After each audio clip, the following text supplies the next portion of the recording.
Bonus. Trax.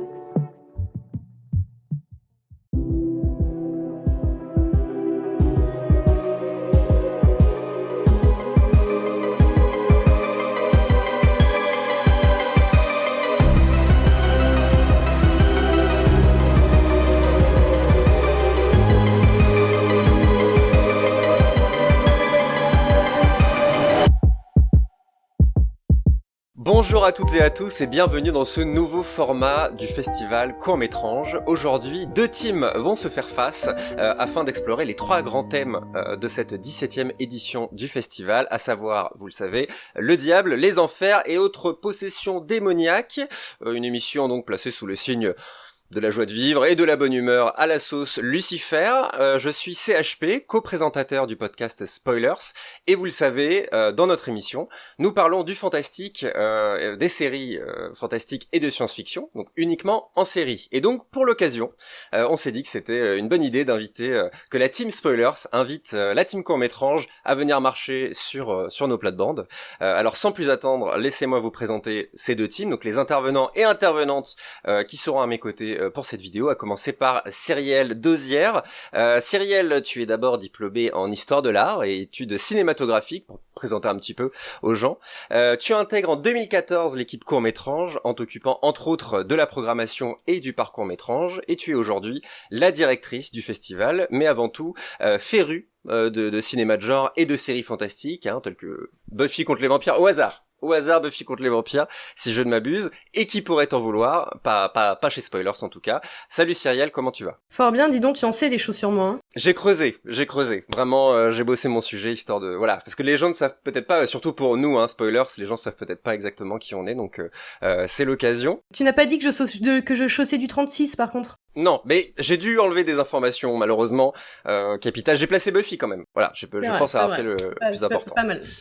Ensuite, nous avons le plaisir de retrouver Steven Pravong, acteur, scénariste ou encore réalisateur de films tels que Un jour sans en 2011, qui a reçu moult récompenses, ou encore, comme je vous l'ai dit, j'ai creusé, la maison de retraite du centre hospitalier de Huelgoat en 1994. Voilà, c'est pas moi qui le dis, c'est le site de la Bibliothèque nationale française. On débriefera tout ça après sur ce parcours, Steven, et surtout cofondateur évidemment du festival Court-Métrange. Bonjour Steven, comment tu vas? Eh bien écoute, je me porte extrêmement bien, je suis très content de me retrouver parmi vous, de venir à la rencontre de nos amis Spoilers, surtout. La première rencontre, que ce soit en vidéo ou même en audio, c'est une première, donc on est ravis, et en plus on va pouvoir parler de plein de belles choses et des thèmes qui nous sont communs à tous, donc c'est parfait. Et justement, pour terminer, laissez-moi vous présenter mes comparses, que dis-je, mes compères de l'émission Spoilers, les Klingons de mon Enterprise, j'ai pas vu Star Trek, les frères Bogdanov de mon temps X, une référence un peu datée, mais je vous préviens, il y en aura d'autres, Briac et Guillaume. Comment ça va les gars? Salut. Ça va bien. Vous allez bien? Ça va très bien. Content d'être là. Vous êtes prêts à vous mesurer, on va dire, à la team Court-Métrange ou pas? On est chaud bouillant, je pense, on peut le dire. J'espère bien. On va faire de notre mieux, en tout cas. On est dans notre terrain de jeu, donc en tout cas, je pense que l'échange va être intéressant et le ping-pong haletant.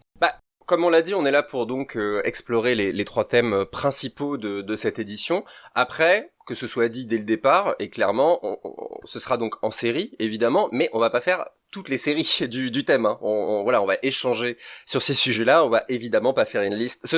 Il y a un concept, on retient quand même l'idée, mais voilà, forcément, on n'est pas là pour lister intégralement les séries de ces domaines-là, donc voilà, ne vous inquiétez pas là-dessus. Je vous propose de commencer par le diable. Voilà, je vous sens bien sur ce thème-là. Le diable, tout simplement.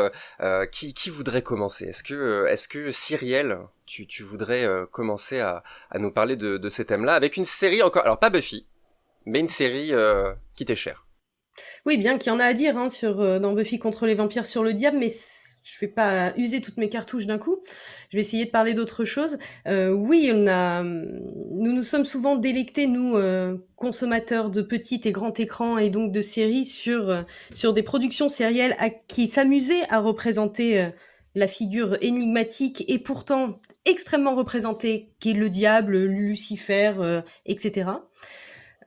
J'avais envie de vous parler de la série Penny Dreadful, qui n'est pas, qui est une série qui a été largement discutée et analysée par la critique et qui a un succès public relativement important.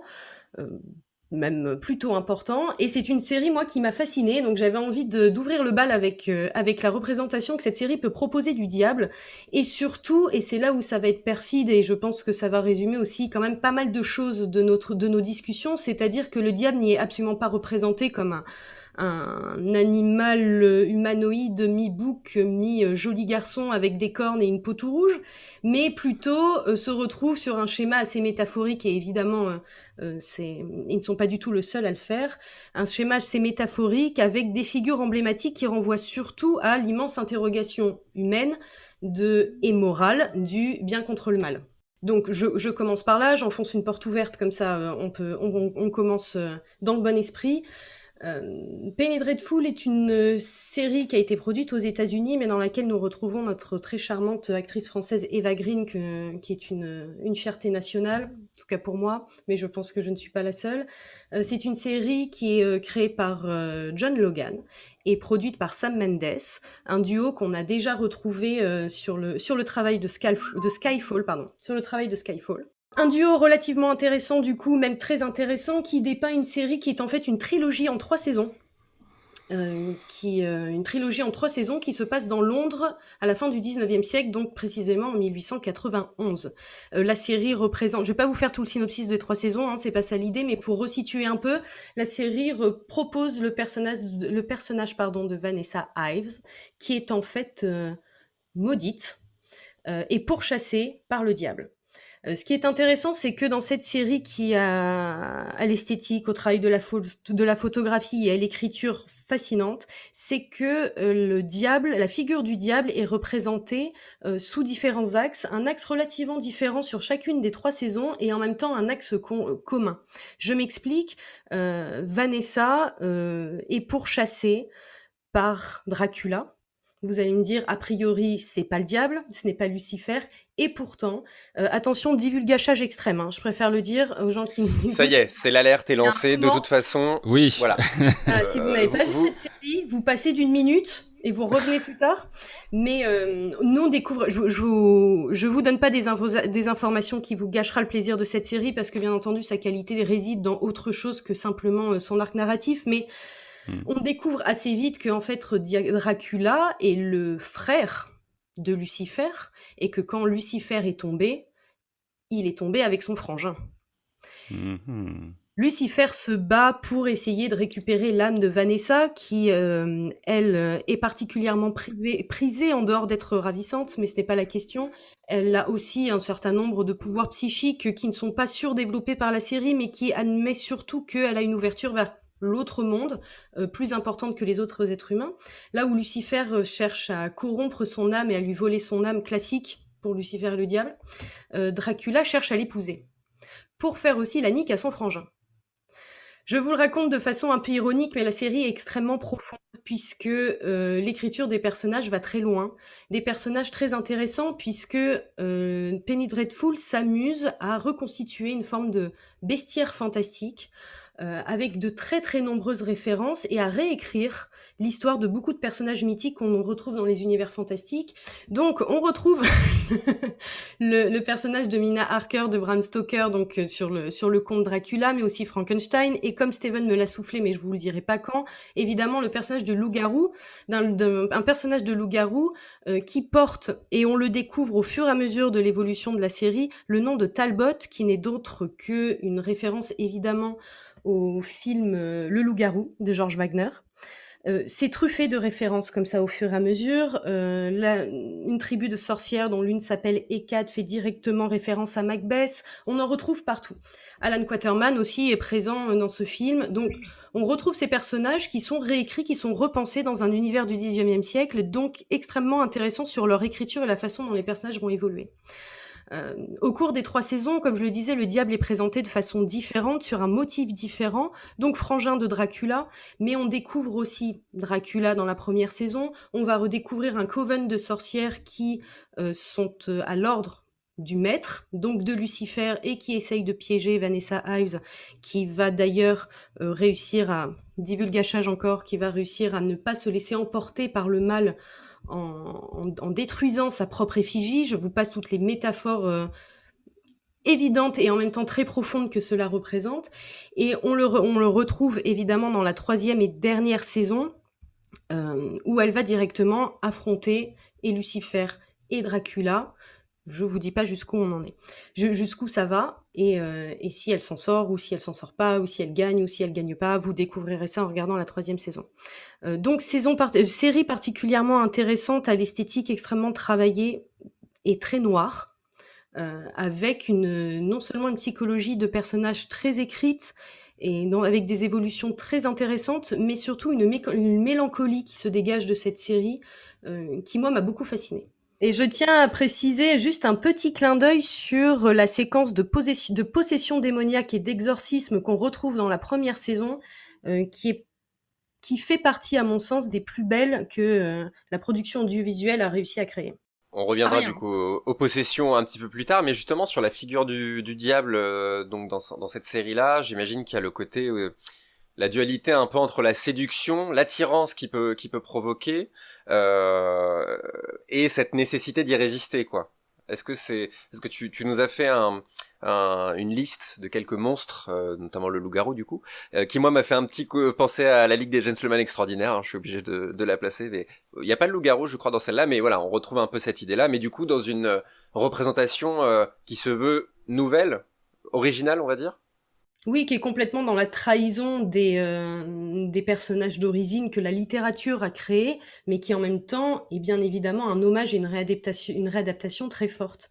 Oui, bien entendu, l'ensemble de ces personnages, et c'est leur postulat de départ et qui va être filé jusqu'à la fin de la réalisation de ces 3 saisons. Les différents personnages sont dans une lutte intérieure permanente entre le bien et le mal, qui va s'illustrer par différentes approches.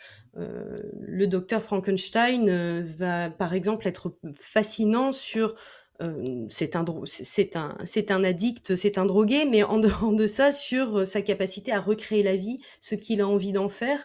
Il va osciller sur la tangente morale très kantienne de où est le pacte moral, où est le pacte sociétal du début à la fin de la série.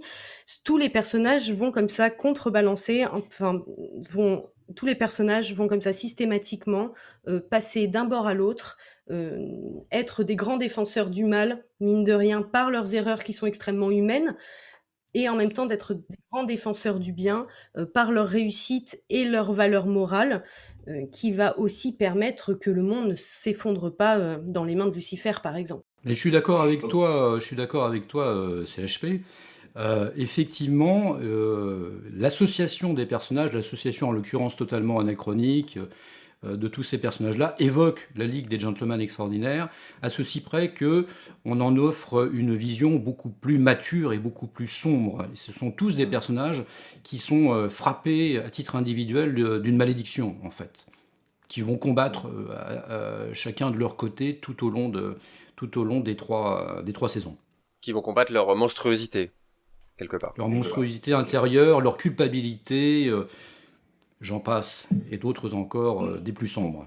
Le principe de la rédemption est un motif très très fort dans cette série, évidemment, mais c'est aussi une interrogation existentielle très forte sur la place que chacun souhaite donner à sa vie, mais aussi quelle est la place que chacun souhaite prendre dans le système, dans un système profondément inégalitaire, évidemment. On est dans l'onde du 19e siècle, les grands clivages sociaux sont évidemment présents, et c'est une série qui a quand même le mérite de remettre en avant quand même, et je me permets de le préciser parce qu'on ne le précise encore pas assez, la force symbolique, métaphorique et morale de ces schémas, de ces figures de monstres, et bien entendu la mise en avant de Lucifer et de son frangin Dracula, parce que peu importe Dracula, ça permet juste aux auteurs de mettre en place une créature mythique et légendaire, mais en fait Dracula, frangin de Lucifer, est clairement l'incarnation du mal avec un grand M, peu importe le nom qu'il qu'on lui donne. En tout cas, il y a aussi quelque chose d'assez intéressant dans cette série que l'on retrouve dans la saison 1 par les séquences de possession qui sont vraiment Eva Green, elle fout les jetons, c'est assez impressionnant, mais aussi dans la saison 2, de par l'attaque d'un coven de sorcières, mais je vous passe les détails, c'est la création d'une langue qui est la langue de l'enfer, qui est la langue du diable, et qui est une langue qu'ils vont appeler le Verbis Diablo. C'est une langue qui permet de rentrer en connexion avec le mal, avec un grand M, je précise, pas le mal masculin, hein, on est d'accord, qui permet de rentrer en connexion avec le mal avec un grand M, et qui permet surtout d'ouvrir les portes. Vanessa Ives parle cette langue, et les disciples de Lucifer parlent cette langue, et un très joli développement se crée autour de textes mythiques retrouvés au British Museum, qui vont justement nous apprendre la mythologie de Lucifer et son histoire de famille, et qui s'avèrent être des documents qui sont les mémoires de Lucifer. Là où le fameux personnage de loup-garou, qui a priori, même si ça a été traité de façon très différente à travers les âges, mais le personnage de loup-garou qui, a priori, est une figure de monstre violent, carnivore et est un danger, est un personnage très ambigu, puisqu'il est effectivement violent, carnivore et un danger, mais c'est aussi en fait le lupus dei, le chien de Dieu, qui est là pour protéger, mine de rien, Vanessa Ives, et qui va proposer un dénouement passionnant par rapport à sa propre histoire, la propre histoire de ce personnage, mais par rapport à l'histoire globale. Et qui incarne à la perfection ce côté, justement, on subit notre malédiction, comme le disait Steven. On en a beaucoup parlé, nous, dans Spoilers, mais il y a aussi une nécessité dans le fantastique, on va dire, aujourd'hui, de réinventer des figures connues voilà, la plupart des gens vont parler du loup-garou, et le diable est un petit peu presque en haut de la pyramide, mais il y a aussi des séries justement qui s'adaptent à notre siècle, où forcément le fantastique est confronté peut-être à des technologies, ce genre de choses. Je pense à toi, Guillaume, on a beaucoup, tu m'as vanté ton amour, je sais pas si le terme est pas trop fort, mais voilà, ton goût pour la série Westworld. Moi, c'est ça que ça m'a évoqué, parce que il y a la notion de monstre, en fait, dans Westworld, le côté, les machines, tout simplement, qui sont comme nous, mais qui sont dangereux, qui peuvent inspirer la peur, qui ne sont pas limités par le temps, par exemple, ce genre de choses. Est-ce que tu vois des similarités avec ce que vient de nous expliquer Cyrielle sur Penny Dreadful? Effectivement, ça sera un petit peu mon angle d'attaque, de voir comment, de son côté, la SF va pouvoir manier ces thèmes qui sont d'ordinaire peut-être plutôt associés à la série fantastique ou à la série d'horreur. Et tu citais Westworld, j'en parlerai régulièrement à travers les trois thèmes, parce que sous ces atours de séries d'anticipation, de séries très technologiques, elle va développer une iconographie, une image dans sa réalisation, et aussi parfois dans ses personnages, qui est très liée justement à cette figure du diable, cette figure des enfers, cette figure de la possession aussi, puisque finalement les hôtes ne sont qu'une enveloppe dans laquelle une âme robotique, on va dire, vient se loger réincarnation après réincarnation. Et je pense en effet que ça permet à Westworld d'atteindre un niveau, on va dire, de classicisme dans son récit, ou peut-être en tout cas d'aborder des thèmes qui sont des thèmes plus mythiques, qui sont des thèmes plus traditionnels, et justement de rattacher à ce contenu très futuriste quelque chose qui nous parle à tous, qui est de l'ordre de nos croyances centenaires, on va dire, hein, et qui peut-être aussi fait que la série a trouvé son public par rapport à ça, puisque au-delà de la science-fiction qui parfois peut laisser un peu froid, on a ces thèmes-là qui sont sous-jacents et qui peuvent servir de métaphore à certains personnages. Non, je disais qu'effectivement, dans le cas de Westworld, comme probablement dans d'autres séries qui abordent le thème de l'ultra-technologie hyper sophistiquée, la question du diable est quand même relativement centrale, puisque le diable est possiblement dans la machine. La technologie a souvent été regardée historiquement comme des inventions tout à fait démoniaques. On a vu comment nous avons pu percevoir l'entrée des nouvelles technologies dans nos vies. Et ces révolutions techniques-là ont souvent été perçues comme comme de véritables travaux du démon. Alors, ce qui est vrai dans le cas de Westworld, c'est que ce qu'il y a de diabolique, qui sont les diables d'ailleurs dans Westworld, finalement, ce sont les inventeurs, c'est-à-dire ceux qui produisent de véritables outils de dessaisissement de l'humain. Donc à partir de ce moment-là, la machine, elle a toutes les mauvaises vertus de la créature diabolique, elle aussi, quoi. C'est exactement cette thématique que l'on retrouve dans la saison 8, ça me fait penser, c'est pour ça, la saison 8 de American Horror Story, Apocalypse. C'est-à-dire qu'il y a une association audacieuse et en fait tellement évidente entre une apocalypse nucléaire, un développement élitiste des survivants, la mise en place des nouvelles technologies et l'antéchrist. Ce que j'allais ajouter justement sur ce thème du diable dans Westworld aussi, quelque chose qui moi m'a frappé assez vite, c'est bon évidemment le personnage de Robert Ford qui est incarné par Anthony Hopkins, qui vraiment incarne encore une fois le haut de la pyramide, mais qui est surtout dans une sorte de huis clos en fait. Enfin, il a son territoire à lui, son monde à lui, dans lequel il peut faire tout ce qu'il veut. Il a droit de vie ou de mort sur j'allais dire les machines, mais bon, parfois aussi les vivants malheureusement, enfin même souvent. Ça rentre encore une fois complètement dans ce thème-là. Il est en toute puissance dans un monde qu'il a créé lui-même et dont lui seul connaît les codes en fait directement. Donc on peut filer complètement la métaphore du diable sur ce personnage-là.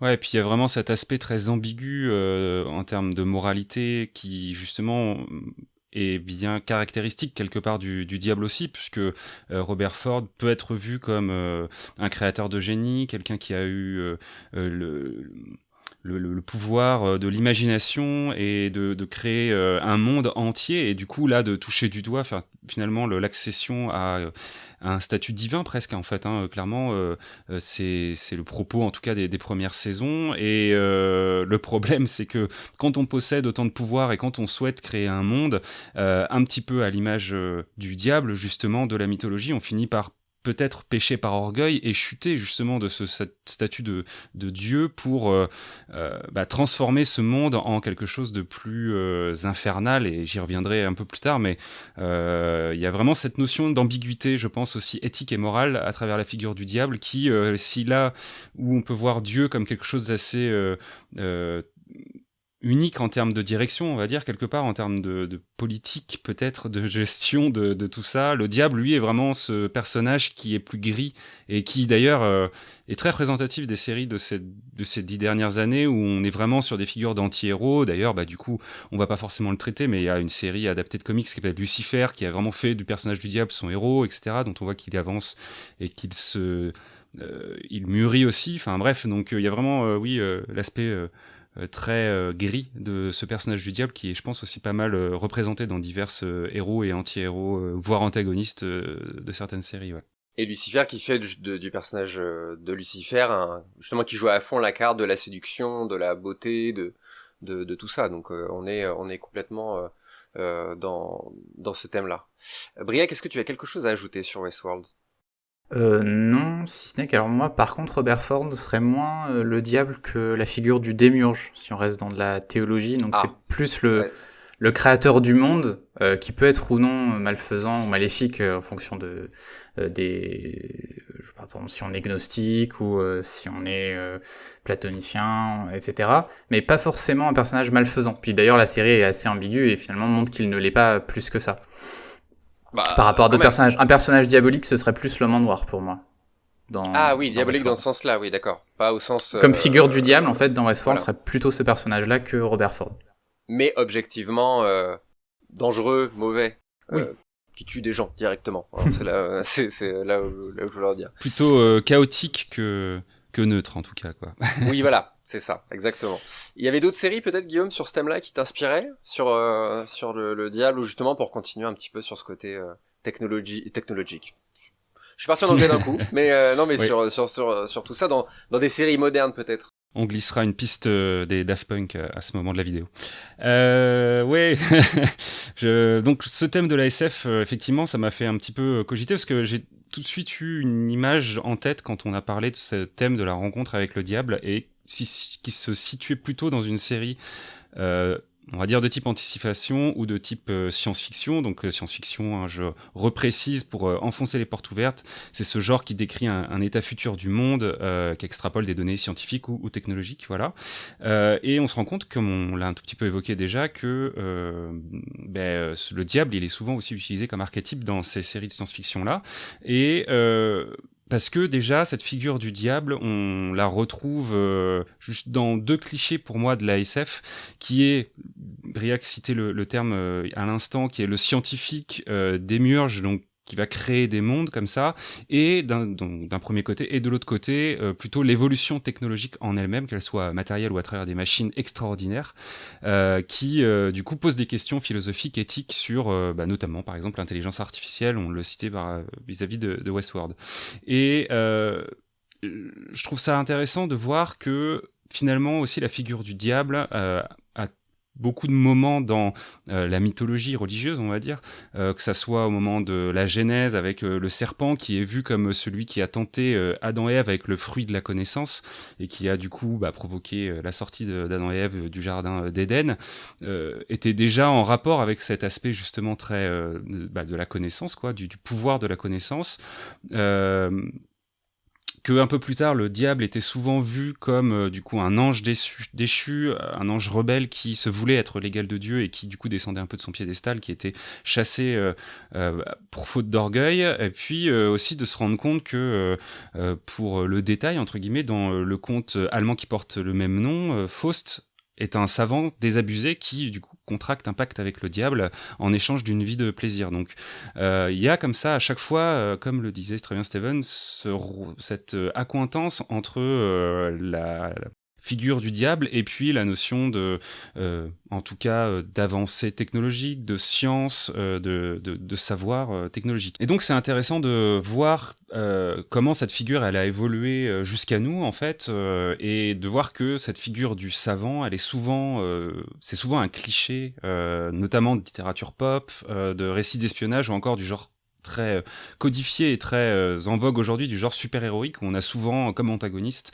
le rôle d'un scientifique qui possède des technologies, qui acquiert des technologies ou qui a un savoir et qui va souvent être du coup un antagoniste intelligent qui use de ses connaissances et de ses inventions pour tromper le héros, voire le séduire à travers une offre qu'il ne peut pas refuser et qui du coup implique forcément un dilemme moral, sinon c'est pas rigolo, quand ce personnage ne cherche pas tout simplement à devenir l'égal d'un dieu. Et toutes ces composantes-là, on voit bien que c'est des choses qui sont très très proche de l'idée qu'on se fait d'un diable, quoi. Et du coup, tous ces éléments-là, moi, ça m'a tout de suite fait penser à la série Fringe, et surtout à la première saison, à la fin même de la première saison. Donc Fringe, série de 2008, créée par J.J. Abrams, Alex Kurtzman et Roberto Orci, où à la fin de la saison 1, on a une révélation que je vais devoir vous spoiler, évidemment, puisque sinon on ne s'appellerait pas Spoilers, mais bon, la série a quand même quelques années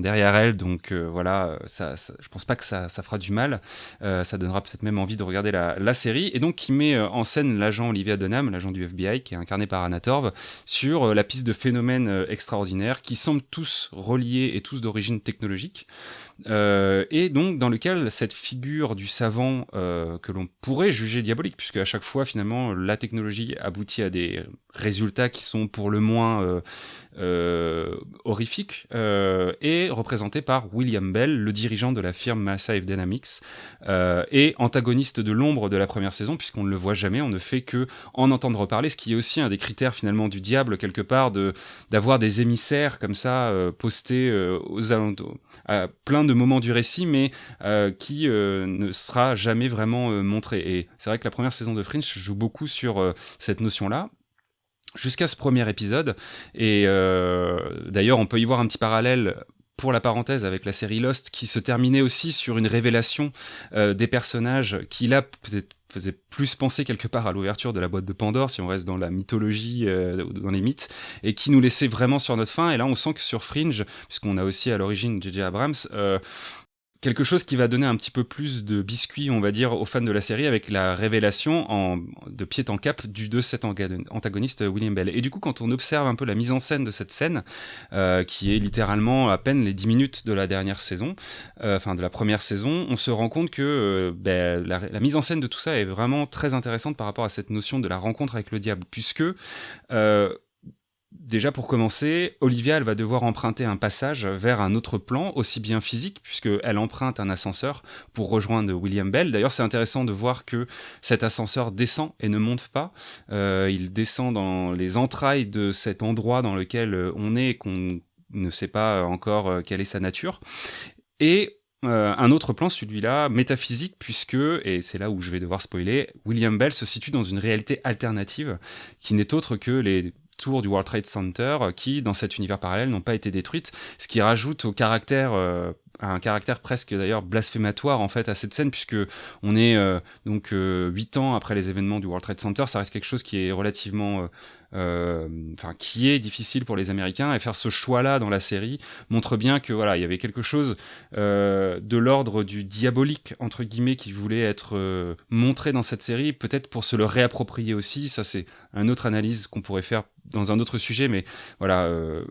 En tout cas, on a, en termes de mise en scène de cette rencontre, déjà, géographiquement, on va dire quelque chose qui est très lié avec le fait de s'enfoncer dans un territoire inconnu et de descendre dans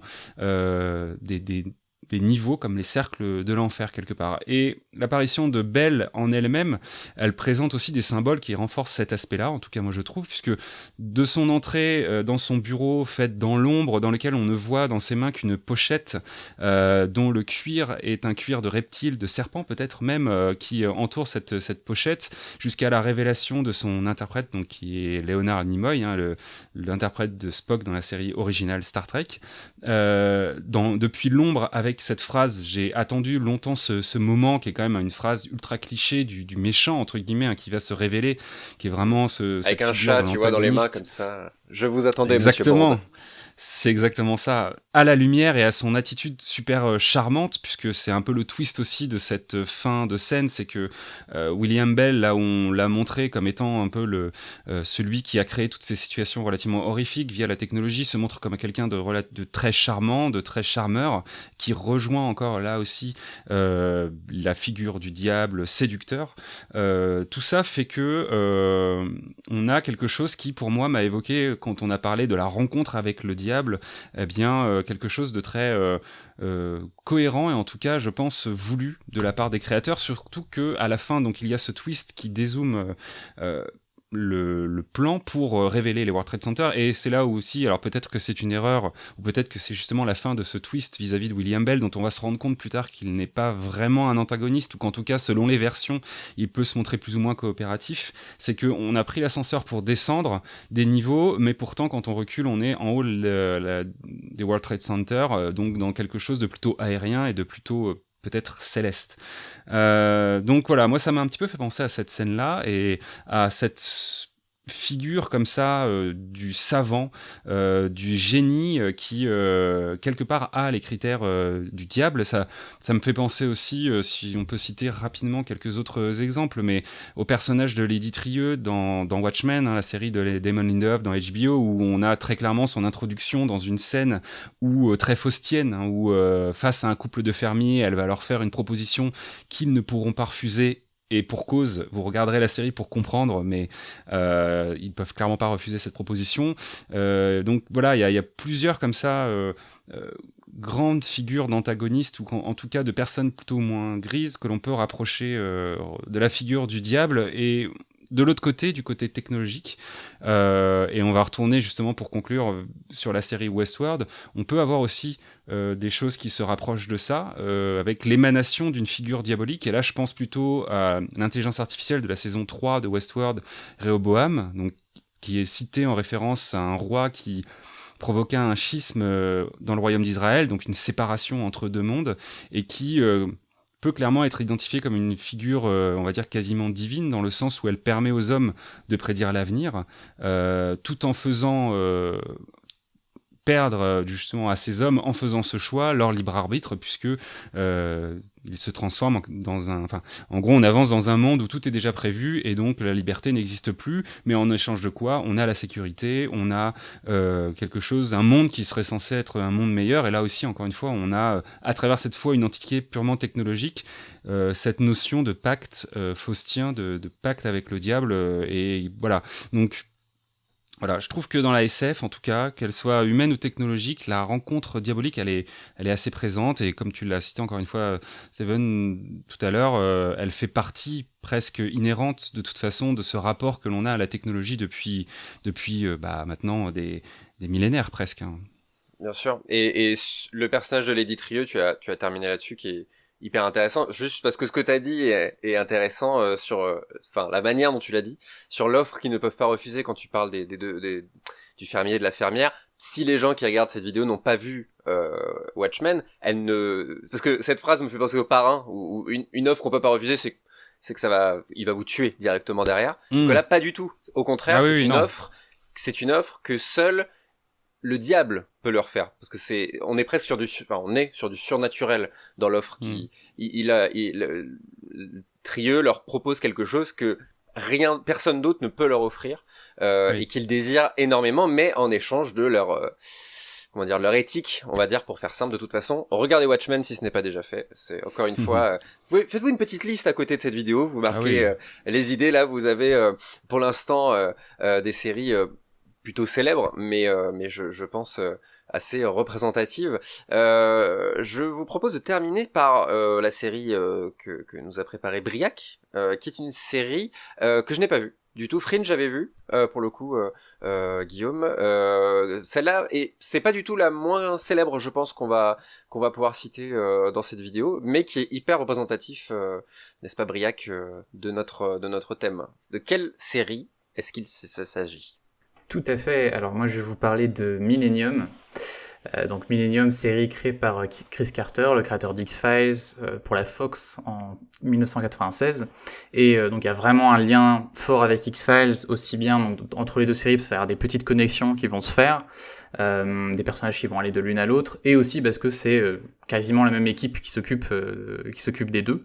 Et donc, Millennium, c'est l'histoire d'un ancien profiler du FBI qui s'appelle Frank Black, qui est joué par Lance Henriksen, et qui, au début de la série, vient de partir à la retraite et commence à travailler avec une organisation qui s'appelle le groupe Millennium, qui est fait au départ d'anciens policiers qui aident la police, en fait, grosso modo, ils continuent, des policiers retraités, mais au fur et à mesure, on va se rendre compte que c'est beaucoup plus compliqué que ça, et qu'en fait, le groupe Millennium, c'est une société secrète qui, en fait, a un lien avec une apocalypse qui arriverait à la fin du millénaire, hein, donc c'est une série des années 90. Et au début, le sujet principal de la série, c'est les serial killers. Et en fait, la série pose la question du mal, qu'est-ce que c'est le mal ?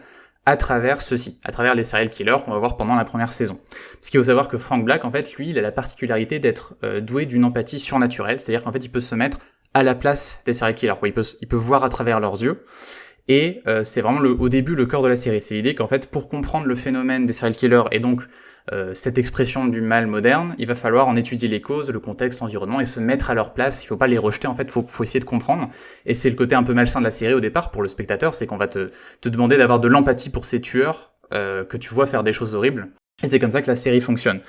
Donc le spectateur est lui aussi finalement un profiler, et lui aussi doué d'empathie. En tout cas, on l'oblige à le faire à travers cette série-là. Donc d'abord, c'est le serial killer, mais en fait, ce qui est intéressant, c'est que la série va peu à peu rentrer dans le surnaturel et nous montrer le mal sous de nombreuses formes, des formes de plus en plus différentes. Alors, regardez, des chiens démoniaques, des créatures, des démons et d'autres choses, donc je vais pas tout vous révéler. Et surtout, dans la deuxième saison, ce qui est intéressant, c'est qu'on va remettre beaucoup de choses en question, dont le bien fondé du groupe Millennium. Peut-être que ça aussi, c'est quelque chose qui en fait serait une incarnation du mal. On va même questionner le héros, puisqu'en fait, à la fin du premier épisode de la saison 2, Frank Black est obligé, entre guillemets, de tuer quelqu'un pour sauver sa femme, tuer un tueur, et donc lui aussi devient tueur. Donc ce qui remet un peu en question les bases de la série, qu'on a notre héros au départ innocent, qui devient tueur.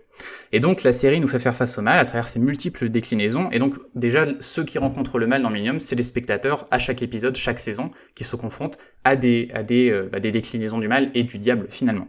Et ça c'est permis par la forme sérielle, et donc c'est par ses déclinaisons, que la réflexion sur le mal dans la série va prendre de plus en plus de profondeur. Et moi, je vais m'attarder sur une rencontre en particulier, qui est celle d'un épisode qui s'appelle The Curse of Frank Black, qui est dans le 6e de la 2e saison. Mais avant de vous en parler, il faut juste que je pose certaines choses pour que ce soit quand même assez clair.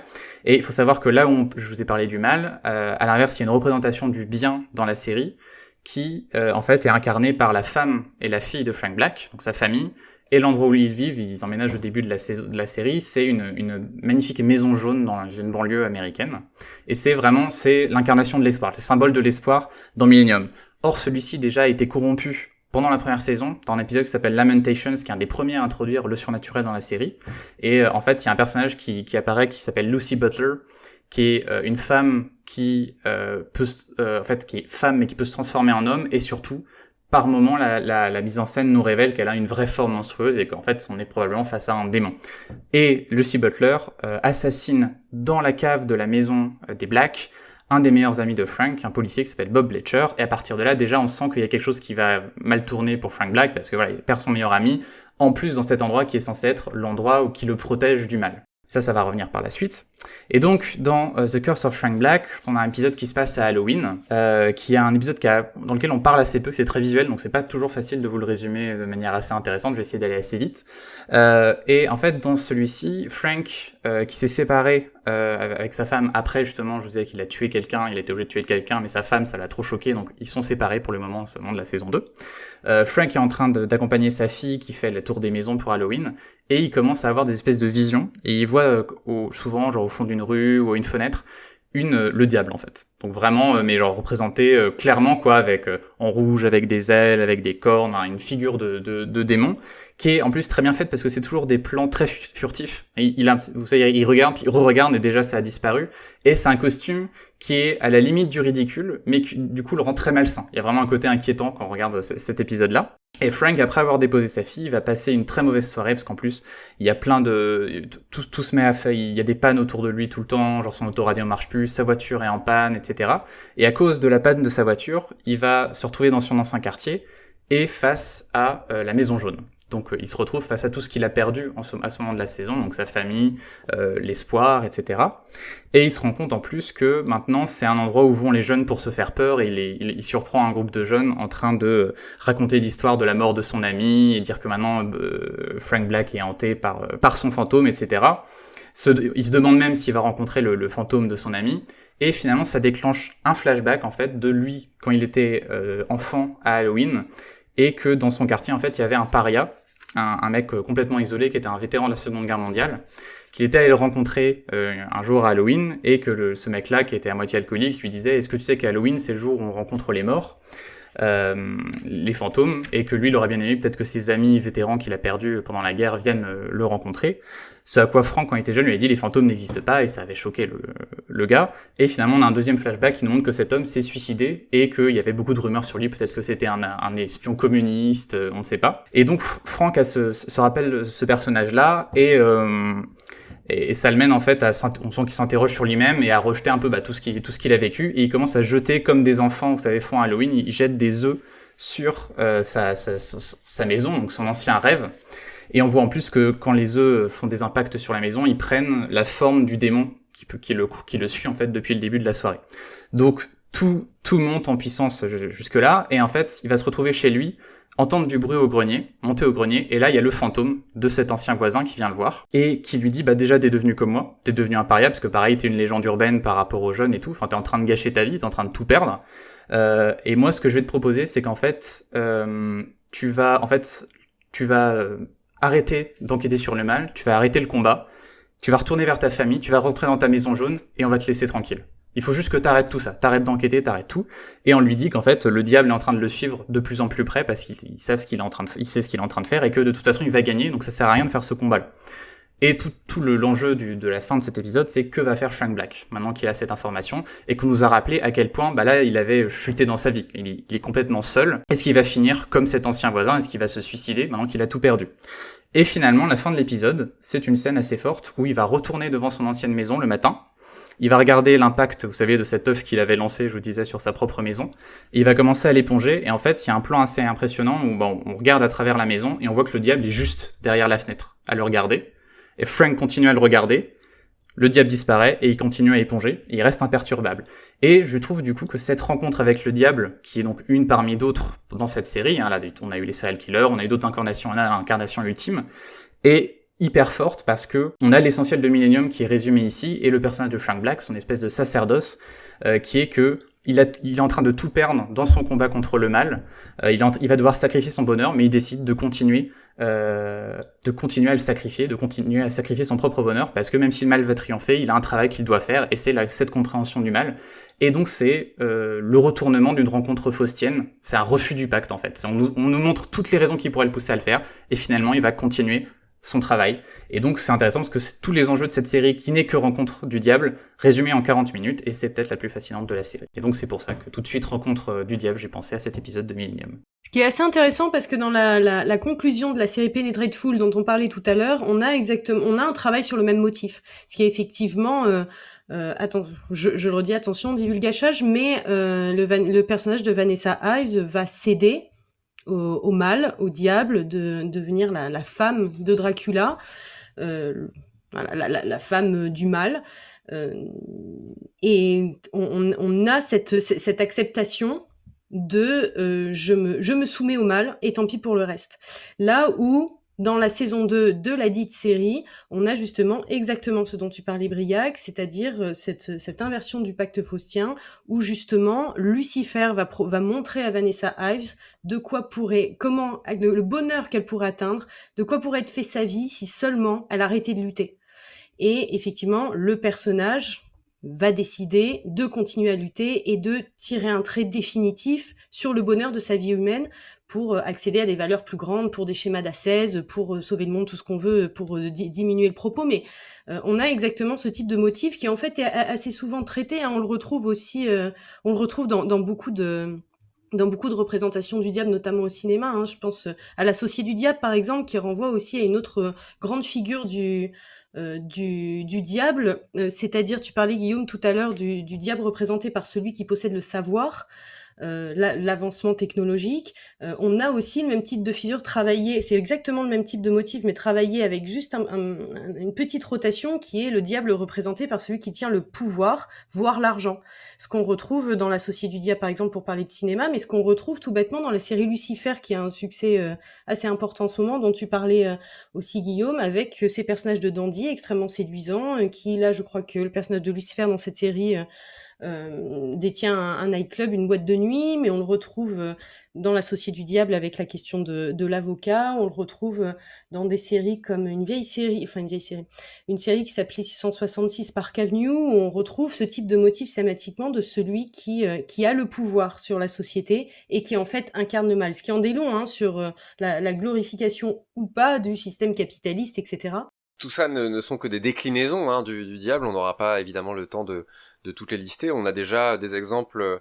Voilà, on est allé dans pas mal de même Fringe, hein, que moi-même j'ai vu, Guillaume, quand tu nous en as parlé, mais moi-même j'avais pas vu le personnage de Belle de cette manière-là. Donc merci pour ça. Et puis voilà, donc tout plein de séries à découvrir peut-être pour vous sur le thème du diable. Et il nous reste des thèmes. Est-ce que quelqu'un a quelque chose à rajouter sur ce thème? Moi, très brièvement, je pourrais effectivement dire que sur un plan strictement théologique, effectivement, le monde de la finance, comme le monde de la politique, était regardé comme une mer en mouvement, agitée, et que c'était l'endroit où possiblement on pouvait trouver les adeptes de Satan, et notamment ceux qui étaient les plus susceptibles de préparer le monde à la venue de l'Antéchrist. Donc c'est tout à fait naturel qu'on retrouve le diable ou ses suppôts dans ces environnements-là, en tout cas. Écoutez, je pense qu'on a à peu près tout dit sur ce premier thème, sur le diable. Encore une fois, plein de choses à ajouter, qu'on pourrait ajouter. On va en rester là, puisqu'on a encore 2 thèmes à explorer. On se retrouve dans la prochaine vidéo, qui traitera cette fois-ci des enfers. À tout de suite!